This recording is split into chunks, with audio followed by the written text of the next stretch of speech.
You're just a black boy. Nobody is ever going to believe you."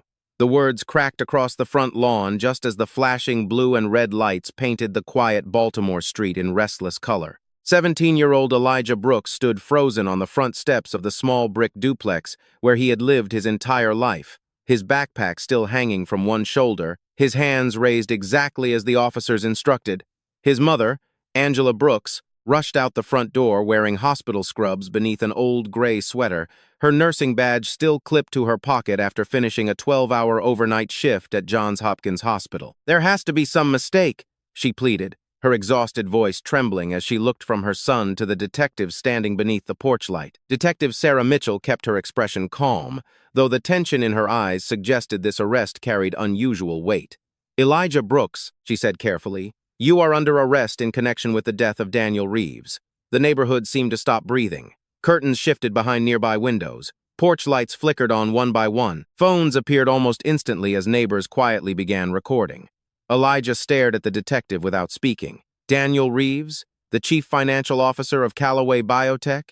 He had never even met the man. "Sir, place your backpack on the ground," another officer instructed. Elijah slowly lowered it onto the concrete. Inside rested nothing more dangerous than a second-hand laptop, 2 forensic science textbooks borrowed from the Enoch Pratt Free Library, a spiral notebook filled with handwritten algorithms, and a peanut butter sandwich his mother had packed before leaving for work the night before. Angela stepped closer, her hands shaking. "My son has been at school all day. He came straight home. You can ask anyone." Detective Mitchell hesitated only briefly before answering. "Mrs. Brooks, evidence recovered this afternoon connects your son to the crime scene." A low murmur spread through the growing crowd. Elijah finally found his voice. "That's impossible." His words came quietly, almost swallowed by the distant sound of a television news helicopter circling somewhere over downtown Baltimore. "I've never been anywhere near Daniel Reeves." Before anyone responded, another vehicle rolled silently to the curb. It wasn't a police cruiser. It was a sleek black luxury sedan with dark windows reflecting the emergency lights like polished glass. The rear door opened. Richard Callaway stepped onto the sidewalk wearing a perfectly tailored navy overcoat despite the warm spring evening. The white-haired CEO of Callaway Biotech looked every bit the respected businessman Baltimore admired. Cameras immediately shifted toward him. Reporters who had somehow arrived within minutes hurried closer, microphones already raised. Richard wore the expression of a grieving executive carrying the burden of unimaginable loss. "Mr. Callaway," one reporter called, "do you have a statement?" He lowered his eyes for a moment before answering with measured sadness. "Daniel Reeves was more than my chief financial officer. He was my friend. Our company will fully cooperate with law enforcement to make sure justice is served." Then, almost imperceptibly, his eyes drifted toward Elijah. Only for a second. Only long enough for something cold to flicker beneath the carefully rehearsed sympathy. Elijah noticed it. So did no one else. "Mom," Elijah whispered without taking his eyes off the CEO. "I've seen him before." Angela frowned in confusion. "What?" "Nothing." The officers gently secured handcuffs around Elijah's wrists using calm, practiced movements. He did not resist. He simply looked toward the crowd gathering beyond the yellow police tape. Students from his high school had already appeared. Some recognized him immediately. One boy lifted his phone higher. Another girl quietly covered her mouth in disbelief. Within seconds, social media notifications exploded across Baltimore. Local teen arrested in CEO murder case. Honor student accused of killing business executive. Police say evidence is overwhelming. Angela reached for her son's shoulder before an officer respectfully guided her back. Tears welled in her eyes. "Baby, look at me." Elijah turned toward her. She forced a brave smile that lasted only a heartbeat. "Tell them the truth." He nodded. "I will." Detective Mitchell opened the rear door of the cruiser. As Elijah ducked inside, he looked one final time toward Richard Callaway. The CEO had already turned away, surrounded by cameras, lawyers, and flashing microphones. To everyone watching, he looked like a man mourning a trusted colleague. But Elijah couldn't shake the feeling that behind those polished words and controlled expressions stood someone who wasn't afraid at all. Someone who had expected this night from the very beginning. And somewhere, buried beneath headlines, assumptions, and evidence that seemed impossible to question, the truth had already begun waiting for someone patient enough to hear it. The steel door closed with a dull echo that lingered far longer than the sound itself, leaving Elijah Brooks sitting alone beneath the pale fluorescent lights of an interview room inside the Baltimore Police Department. The room was colder than he expected, barely large enough for the gray metal table bolted to the floor and three plain chairs that seemed designed to make every minute feel longer than the last. His wrists were no longer restrained, yet he rubbed them absent-mindedly while staring at the thin layer of condensation forming on the untouched paper cup of water in front of him. He had always imagined police interview rooms while studying forensic case files online, but now every detail felt painfully real, from the faint buzzing overhead to the security camera fixed high in the corner. Detective Sarah Mitchell entered carrying a thick evidence folder and quietly sat across from him. She studied the teenager for several seconds before opening the file. "Your mother asked me to tell you she hired an attorney," she said gently. Elijah nodded without speaking. "She also said you have never been in trouble before." "Because I have not," Elijah answered calmly. Sarah folded her hands together. "Then help me understand something. We found your fingerprints on an external hard drive recovered near Daniel Reeves." Elijah frowned immediately. "That is impossible." "You keep saying impossible. Because it is." She slid a photograph across the table. Elijah looked down. The black portable drive looked familiar, but only for an instant. Then realization struck him. "That model is made by the same company I use," he explained. "Thousands of people own one just like it." Sarah watched him closely. "Can you explain why surveillance footage places someone wearing your jacket within 2 blocks of the crime scene?" Elijah took a slow breath before answering. "Someone wearing my jacket is not the same as me." The detective remained silent. She had interviewed adults twice his age who collapsed under less pressure, yet the 17-year-old sitting across from her never raised his voice or spoke carelessly. Instead, he answered every question the way someone approached a mathematical proof, carefully, precisely, refusing to guess. Meanwhile, only a few miles away, every local television station had already interrupted afternoon programming. Elijah's school photograph-filled television screens across Maryland while reporters repeated the same headline over and over. Students at Frederick Douglass High School gathered around classroom televisions, whispering in disbelief. Some refused to believe the accusation. Others had already decided the police must know something they did not. By evening, social media had become even harsher. Thousands of strangers debated the guilt of a boy they had never met.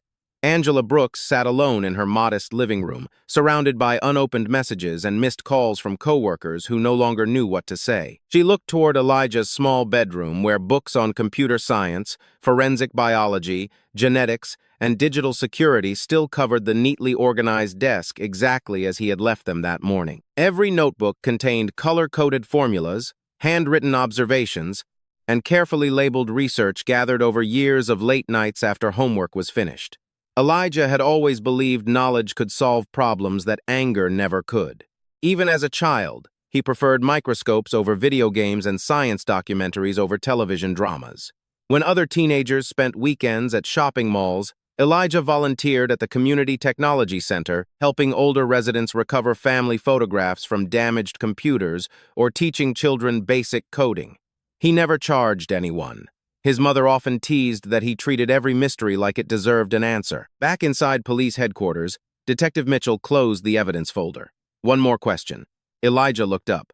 "Have you ever communicated with anyone at Callaway Biotech?" He hesitated for the first time, not because he was hiding guilt, but because the answer was more complicated than she realized. Nearly 11 months earlier, while participating anonymously in an online cybersecurity competition, Elijah had discovered malicious code spreading towards several major corporate networks. One target had been Callaway Biotech. Working through the entire night from the second-hand laptop sitting on the desk in his bedroom, he isolated the attack pattern, traced its source, and quietly submitted the technical report through the company's emergency security portal using only an anonymous identification number. He never expected recognition. He simply believed preventing harm mattered more than receiving credit. The next morning, Callaway Biotech publicly announced that an attempted cyber attack had been stopped before any customer information was compromised. News articles praised the company's internal security division. Elijah smiled quietly when he read them, closed the article, and went to school as if nothing had happened.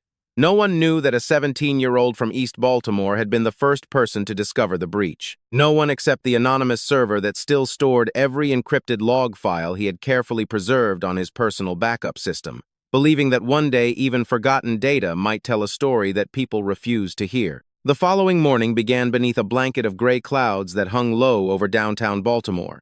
But inside the marble headquarters of Callaway Biotech, the atmosphere felt strangely polished, almost rehearsed. Employees spoke in hushed voices, while television screens mounted throughout the lobby repeated the same breaking news that had dominated every broadcast since the previous evening. Richard Callaway stepped out of the executive elevator wearing another immaculate Navy suit, acknowledging sympathetic glances with measured nods that projected quiet resilience. "We will get through this together," he told a group of department managers gathered outside the boardroom. Daniel devoted 20 years of his life to this company. "We owe him stability." Heads nodded in agreement. No one questioned the sincerity in his voice. No one noticed that his eyes drifted toward the glass wall overlooking the inner harbor, as if calculating something far beyond the grief everyone believed he carried. Moments later, Richard entered his private office where the carefully controlled expression disappeared the instant the heavy wooden door clicked shut. He loosened his tie, walked directly to a secure cabinet hidden behind a framed photograph of the company's first research laboratory, and removed a slim encrypted phone that had never appeared on any corporate inventory. The screen displayed only one unread message. "Everything points where you wanted." Richard stared at the words for several seconds before deleting the message forever. He leaned back in his leather chair, looking toward the Baltimore skyline stretching beyond the floor-to-ceiling window. 11 months earlier, when the company's cybersecurity team celebrated stopping a sophisticated network intrusion, Richard had congratulated every executive involved.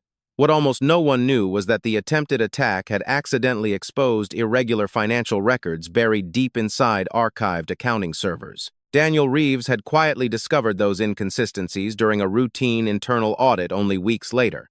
At first, Daniel believed they were software errors. Then he followed the numbers. Millions of dollars had moved through shell vendors that existed only on paper before returning through overseas accounts hidden behind layers of legitimate transactions. The pattern was elegant, patient, and intentionally difficult to recognize. Daniel spent months documenting every transfer before finally requesting a private meeting with Richard. "I hope there is a simple explanation," Daniel had said that afternoon while placing a thick binder across the conference table. Richard never forgot the disappointment in Daniel's voice. It was not anger. It was the sadness of a man realizing someone he respected might have betrayed everything they built together. Richard had smiled calmly while turning the pages. "Leave this with me," he had replied. "If there is a mistake, we will correct it." Daniel left, believing the company would investigate itself honestly. Instead, the investigation quietly became something very different. Files disappeared. Access permissions changed overnight. Archived accounting records were altered one server at a time. Several employees responsible for financial oversight unexpectedly accepted generous retirement packages. Others transferred to different divisions without explanation. Daniel noticed every change. He became more determined, not less. 3 days before his death, he encrypted copies of his research and scheduled a confidential meeting with federal investigators in Washington, District of Columbia. He never reached that meeting. Richard stood slowly and looked down at the polished walnut surface of his desk, where a single newspaper now displayed Elijah Brooks across the front page beneath bold headlines accusing the teenager of murder. Richard rested one hand lightly on the paper without a trace of hesitation. "Sometimes," he murmured to himself, "people believe the story they are already prepared to hear."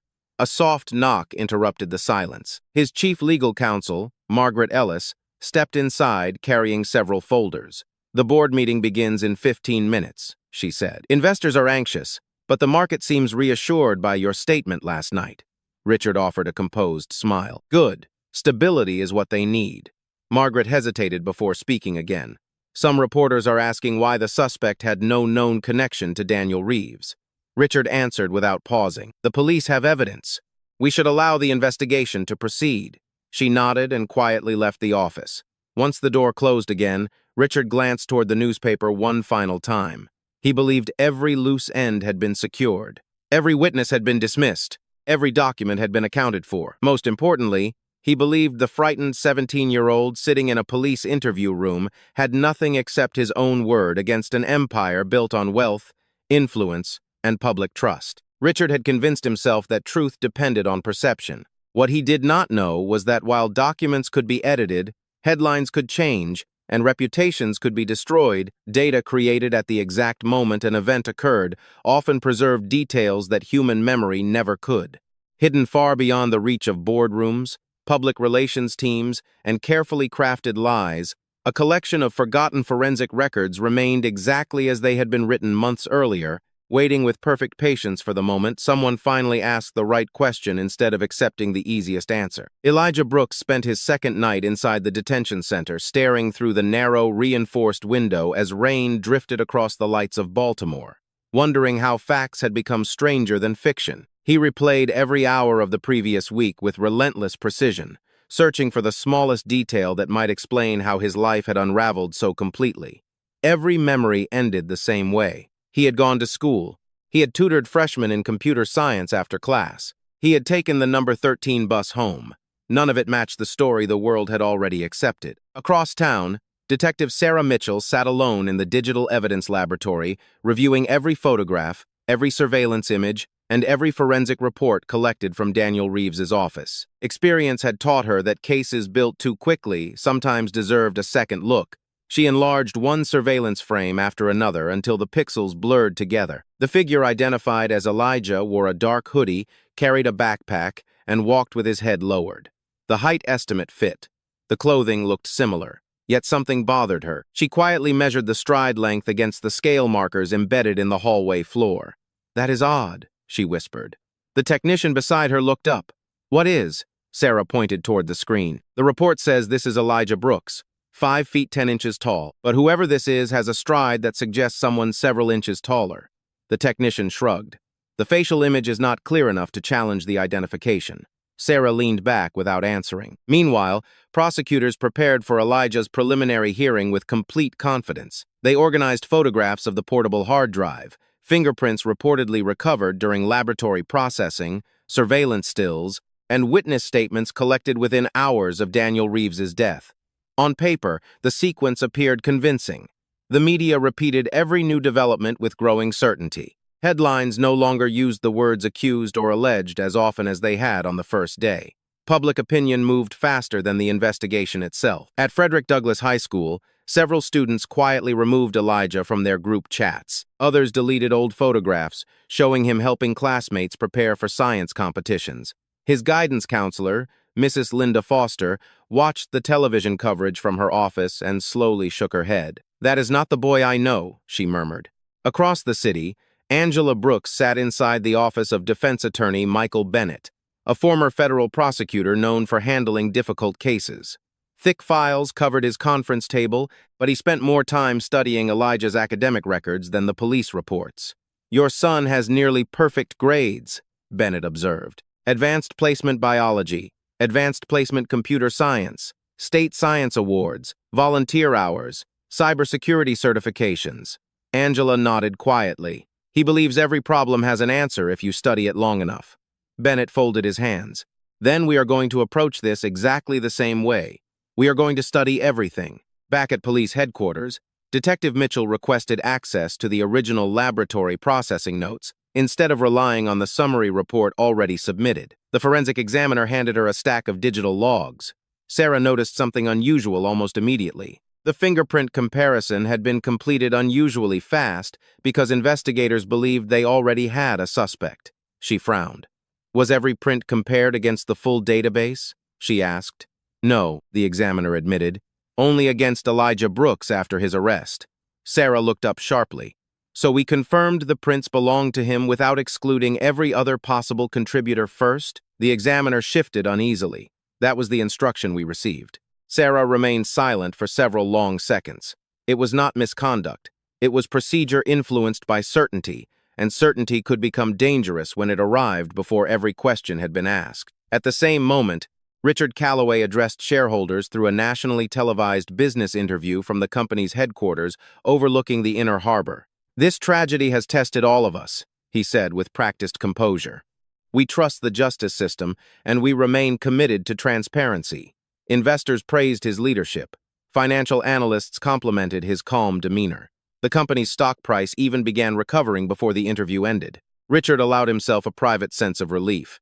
Every hour that passed strengthened the public narrative he had carefully anticipated. What he could not see was a small, encrypted storage device resting inside a locked evidence bag that investigators had dismissed as unrelated. Deep within its untouched metadata remained a chain of timestamps, authentication records, and preservation hashes that had never been altered because no one believed they mattered. While headlines continued telling one story, the silent mathematics hidden inside those forgotten records remained perfectly consistent, patiently preserving a version of events that neither wealth, influence, nor assumption could rewrite. 5 days after his arrest, the silence inside Elijah Brooks had become heavier than the concrete walls surrounding him. Every morning began the same way, with the soft buzz of fluorescent lights switching on before sunrise and the distant sound of metal doors opening one after another down the hallway. He sat quietly at the small steel table inside his detention room, reading the same worn copy of an introductory genetics textbook the facility librarian had managed to find. The irony was impossible to ignore. The very science that fascinated him most had become part of the evidence everyone believed had destroyed his life. Yet he continued turning each page with the same patience that had defined him since childhood. Across town, the world had already moved from asking questions to making judgments.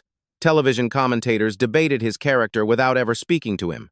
Radio hosts repeated rumors as though they were facts. Online videos accumulated millions of views beneath headlines declaring that another dangerous teenager had finally been caught. Thousands of strangers filled the comment sections with certainty they had not earned. Some insisted justice had already been served. Others mocked his quiet expression during the arrest, calling it proof that he lacked remorse. Hardly anyone paused to ask whether the evidence itself deserved to be questioned. At Johns Hopkins Hospital, Angela Brooks returned to work hoping routine would quiet the storm surrounding her family. But the familiar hallways suddenly felt unfamiliar. Conversations stopped when she entered the break room. A nurse she had worked beside for almost 8 years avoided eye contact while pouring coffee. Another quietly gathered her belongings and left without saying a word. Finally, the nursing supervisor approached her office carrying an envelope. "Angela," she said softly, "this is temporary while everything is under review." Angela accepted the letter with trembling hands before reading the words she had feared most. "Administrative leave." She looked up slowly. "You know my son?" The supervisor lowered her eyes. "I know this hospital cannot ignore public attention." Angela nodded once. She understood the sentence even though it had never actually answered her question. She walked out carrying a cardboard box that contained little more than family photographs, a stethoscope, and a coffee mug Elijah had painted for her in middle school. The handwritten words on the side read, "My mom solves problems every day." She held it tightly all the way home. That afternoon, defense attorney Michael Bennett arrived at the detention center carrying 3 heavy binders and a laptop computer. Elijah looked up as Bennett sat across the table. "I have good news," the attorney said. Elijah waited quietly. Bennett smiled faintly. "You did not ask what it was." Elijah shrugged. "If it is good, it will still be good in another 5 seconds." Bennett laughed for the first time since accepting the case. "Your guidance counselor, 2 teachers, your robotics coach, and nearly every volunteer coordinator you have worked with submitted sworn character statements." Elijah remained silent. "They all described the same person," Bennett continued. "Patient, honest, brilliant, respectful." Elijah looked down at his hands. "Will that matter?" Bennett answered truthfully. "Character helps people listen. Evidence changes minds." The room fell quiet. After several moments, Elijah spoke almost to himself. "Then we need better evidence." Bennett studied the teenager carefully. Most defendants begged, denied, or complained about unfairness. Elijah thought like an investigator trying to solve his own case. "Tell me something," Bennett said. "If you were investigating yourself, where would you start?" Elijah answered immediately. "The timeline." Bennett leaned forward. "Explain." "Every digital event leaves a sequence. Cameras, server access, cellular towers, authentication logs, metadata. Somebody built a story using evidence. I want to know the order in which that evidence appeared." Bennett slowly smiled. "That is exactly where we are going to begin." Meanwhile, Detective Sarah Mitchell continued reviewing laboratory reports long after most investigators had gone home. She pinned photographs across the evidence board until nearly every available space had been covered. The farther she stepped back, the stranger the investigation looked. Every important discovery seemed unusually convenient. Every crucial piece of evidence pointed toward Elijah with almost perfect consistency. Real investigations rarely behaved so neatly. Her phone rang. It was the State Forensic Laboratory. "Detective," the analyst said, "the final DNA sequencing from the office has been completed." Sarah reached for her notebook. "Anything unexpected?" There was a pause on the other end of the line. "Actually, yes. There is something that does not fit the original report." Sarah slowly stood from her chair. Outside the evidence room, evening sunlight reflected across the windows of police headquarters before fading behind the Baltimore skyline, while hundreds of miles of invisible digital records and microscopic biological traces continued preserving the same silent truth they had held since the very beginning, completely unaware that for the first time, someone inside the investigation had finally noticed they were telling a very different story. The next morning, Detective Sarah Mitchell arrived at the Maryland State Forensic Laboratory before sunrise, carrying the same evidence folder she had reviewed so many times that its edges had begun to soften. The laboratory was unusually quiet, filled only with the steady hum of climate control systems protecting thousands of biological samples stored behind reinforced glass. Dr. Emily Carter, the senior forensic DNA analyst, waited beside a workstation displaying several color-coded genetic profiles across two large monitors. She looked up as Sarah entered. "I reran everything 3 times," she said without greeting. "I wanted to be absolutely certain before calling you." Sarah placed the folder on the stainless steel counter. "Show me." Emily enlarged one profile until dozens of colored peaks filled the screen. "This is the DNA profile recovered from the office where Daniel Reeves was found." She clicked another file beside it. "This is Elijah Brooks." Sarah studied the overlapping markers. They did not align, not even close. "That cannot be right," Sarah whispered. Emily calmly folded her arms. "That was my first reaction, too." She opened a third report containing laboratory chain of custody records. The preliminary report that supported probable cause relied primarily on contextual evidence, while the complete sequencing was still pending. The final sequencing excludes Elijah Brooks as the contributor to the biological material recovered from the primary evidence. Sarah looked back at the screen. "You are saying the DNA clears him?" Emily nodded without hesitation. "Scientifically, yes." The room became perfectly still except for the faint sound of cooling fans inside the sequencing equipment. Sarah had spent nearly 20 years investigating major crimes, and one lesson had never failed her. When science contradicted assumptions, science deserved to win. "Who has seen this?" she asked quietly. "Only me and now you," Emily replied. The report was finalized less than 30 minutes ago. Sarah picked up the printed analysis with careful hands, reading every line instead of jumping directly to the conclusion. The laboratory had not merely failed to identify Elijah, it had affirmatively excluded him. That distinction changed everything. Across Baltimore, defense attorney Michael Bennett was reviewing digital discovery materials inside his office when his phone rang. Michael Bennett. Sarah's voice remained professional. "I cannot discuss laboratory details over the phone, but I strongly recommend delaying any plea discussions." Bennett immediately sat upright. "I was never planning one." "Good," Sarah replied. "Keep believing your client." She ended the call before saying anything more. Bennett stared at the silent phone for several seconds before smiling for the first time in days. Meanwhile, Elijah sat inside the detention library with a legal notebook open across the table. Instead of writing about his own case, he carefully sketched timelines showing how digital evidence should normally be collected and preserved. A correctional officer approached quietly. "Your lawyer is here." Inside the visitation room, Bennett placed his briefcase on the table without immediately opening it. "How are you holding up?" Elijah answered honestly. "Some days are easier than others." Bennett nodded. "Good. Stay exactly like that." Elijah looked puzzled. "Like what?" "Patient." Bennett leaned forward. "Because patience is beginning to pay off." Elijah searched the attorney's face. Something changed. Bennett smiled faintly. "I cannot tell you everything yet, but someone finally started asking the right questions." Elijah lowered his eyes toward the notebook resting beside him. "Questions are more important than answers," he said quietly. "Answers only matter after the questions are honest." Bennett looked at the teenager with growing admiration. "Your mother told me you always believed facts speak for themselves." Elijah shook his head gently. "Facts do not speak by themselves. People have to be willing to listen."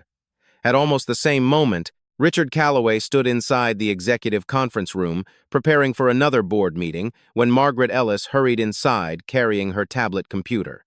Her expression had lost the calm confidence she usually carried. "Richard," she said carefully, "the forensic laboratory requested several additional corporate access logs related to last year's cybersecurity incident."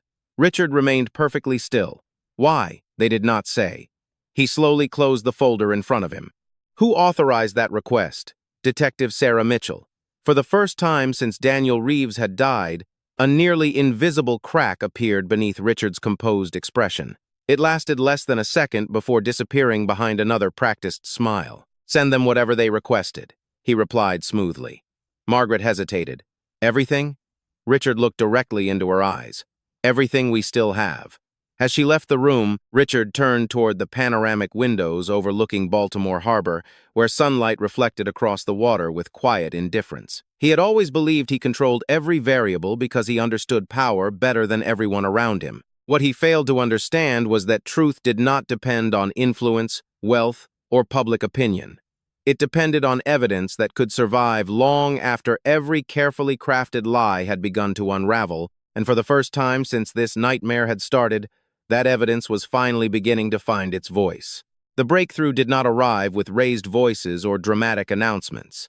It appeared as a series of quiet numbers on computer screens inside the Digital Evidence Division, where Detective Sarah Mitchell sat beside two forensic analysts comparing months of archived system activity. Every file they opened seemed to answer one question while creating two new ones. The request Sarah had submitted to Callaway Biotech for the original cybersecurity records had finally been fulfilled, although several folders were missing. That alone caught her attention. Companies occasionally misplace documents, but they almost never misplace security logs because federal regulations required those records to remain preserved. "What is the earliest backup we have?" Sarah asked. One analyst adjusted his glasses while scrolling through thousands of entries. "The company's archive begins 11 months ago, immediately after the attempted cyber attack." "Not before?" Sarah asked. "Nothing before that survived." She folded her arms.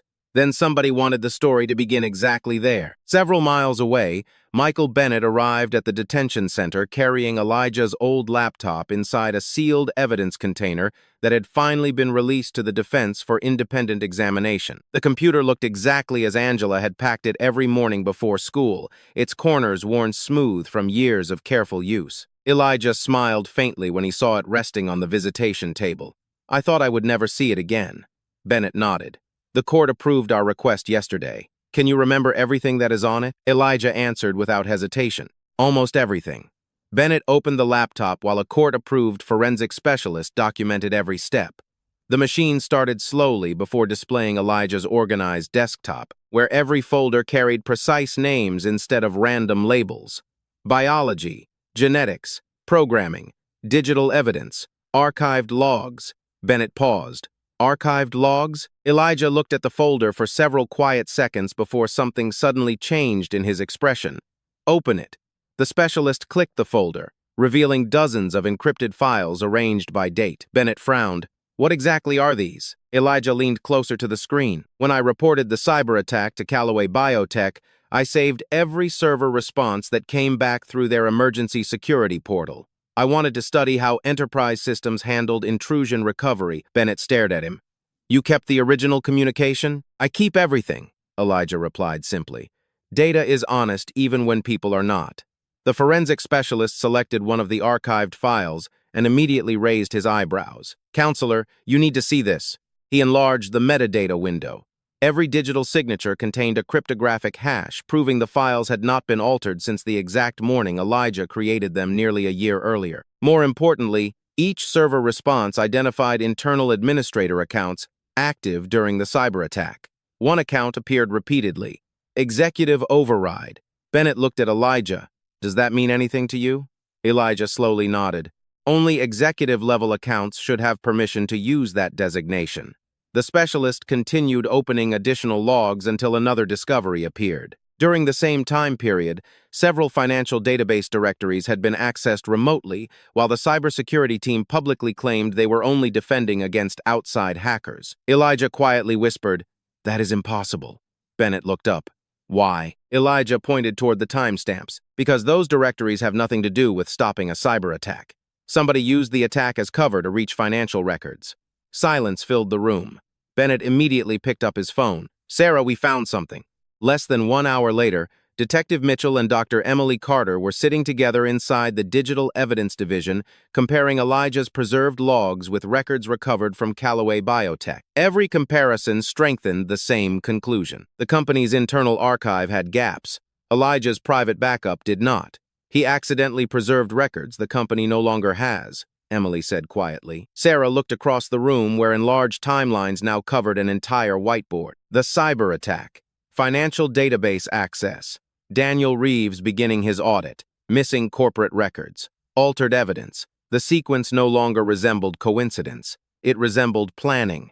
Meanwhile, Richard Callaway stood inside his executive office preparing for another interview when Margaret Ellis entered without knocking, something she had never done before. Her face had turned noticeably pale. "Richard," she said carefully, "the police just requested every archived financial authorization connected to the executive override account." Richard remained perfectly still. "Who told them that account existed?" Margaret slowly shook her head. "I do not know." Richard dismissed her with a quiet nod before turning toward the harbor outside his window. For the first time in years, the city below no longer looked predictable. Somewhere beyond those streets, a 17-year-old boy he had dismissed as powerless had unknowingly preserved a digital witness that could neither forget nor lie. Richard had believed he erased every dangerous trail. He never imagined that the smallest backup file, saved by a quiet teenager who simply loved preserving data, would become the one witness capable of exposing everything. The hearing that everyone expected to confirm Elijah Brooks's guilt instead became the day certainty began falling apart, one careful piece at a time. The courtroom inside the Clarence M. Mitchell Jr. courthouse filled long before the proceedings began. Reporters occupied every available seat approved for the press. Community members stood quietly along the back wall. Angela Brooks sat beside Michael Bennett with both hands wrapped tightly around the same coffee mug her son had painted years earlier, carrying it not because she needed coffee, but because it reminded her of the young man everyone else seemed to have forgotten. Elijah entered wearing a neatly pressed detention uniform, his posture calm despite every camera turning toward him. Richard Callaway arrived moments later surrounded by attorneys and corporate advisors. He acknowledged familiar faces with polite nods, projecting the same composed confidence that had reassured investors for years. Judge Helen Morrison entered the courtroom, and the room settled into complete silence. The prosecutor began by reviewing the evidence that had supported Elijah's arrest, but before the presentation reached its conclusion, Michael Bennett slowly stood. "Your Honor, the defense respectfully requests permission to introduce newly verified forensic evidence received after the original filing." The judge adjusted her glasses. "Proceed." Bennett approached the evidence display while Detective Sarah Mitchell watched from the gallery with Dr. Emily Carter seated beside her. Bennett began with no dramatic gestures and no raised voice. This case was built on the assumption that every piece of evidence pointed toward one teenager. Today we will examine whether those assumptions survived scientific review. He displayed the finalized DNA report. The complete laboratory sequencing excludes Elijah Brooks as the source of the biological material recovered from the primary evidence. A quiet wave of whispers spread across the courtroom before the judge immediately restored order. Bennett continued. Science did not change. The investigation simply became more complete. Emily Carter testified first, carefully explaining the laboratory procedures, the repeated testing, and the independent verification. Every answer remained clear, measured, and impossible to misunderstand. To a reasonable degree of scientific certainty, she concluded, the DNA recovered from the critical evidence does not belong to Elijah Brooks. The prosecutor shifted uneasily but attempted to redirect attention toward the remaining evidence. Bennett waited patiently before calling the digital forensic specialist who had examined Elijah's laptop. The courtroom lights dimmed slightly as authenticated server logs appeared on the large display. One timestamp followed another with precise consistency. One cryptographic verification followed the next. Every preservation hash confirmed the files had remained unchanged since the day Elijah created them nearly a year earlier. These records were preserved automatically, the specialist explained. Their integrity can be independently verified. Bennett nodded. Please explain what they reveal. The specialist enlarged a timeline connecting the attempted cyber attack, internal administrator activity, and unauthorized financial database access. The executive override account entered restricted accounting systems while the company publicly reported responding to an outside cyber attack. Bennett turned toward the witness. Would a 17-year-old student have possessed authority to create those administrator records? No, the specialist answered. Those actions required executive-level credentials. Detective Sarah Mitchell then took the witness stand and described the reopened investigation, the incomplete corporate archives, and the newly discovered inconsistencies. She never accused Richard Calloway directly. She simply presented facts exactly as the evidence supported them. The original investigative theory no longer matches the verified forensic record, she testified. The courtroom grew remarkably quiet. Richard's legal team exchanged hurried whispers while Margaret Ellis sat motionless several rows behind them. Bennett requested permission to display one final exhibit. It was the preserved communication Elijah had anonymously submitted during the cyber attack nearly a year earlier. The server response confirmed that an unknown teenager had alerted Callaway Biotech before its own security division recognized the breach. Bennett looked toward the judge.